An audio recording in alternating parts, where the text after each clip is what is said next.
Nominate झालाय, तेव्हा तेव्हा तुझ्यामध्ये ती भीती दिसत होती कॅमेरावरती. तर का म्हणजे इतकी अशी भीती का होती?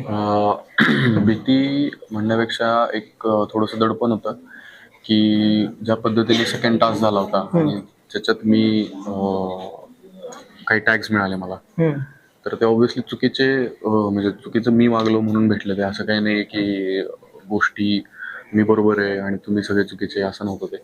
सो तर ते लागल्यामुळे मला असं थोडंसं होत होतं की यार लोक काय विचार करत असतील बाहेर. कारण की शेवटी लोक ठरवणार आहेत ना काय करायचं आणि काय नाही. आणि ते ऑब्व्हियसली कोणाला भीती नसते. जे म्हणतात ना मला भीती नाहीये वगैरे, साफ खोटं आहे. भीती असते, कारण की लोक काय जज करतात बाहेर आपल्याला आतमध्ये माहीत नसतं. आणि तशा पद्धतीने घडलं त्या गोष्टी. चेंज करायचा प्रयत्न करत होतो मी, पण कुठेतरी कमी पडत होतो मी, एवढं तर मला नक्कीच जाणवतं.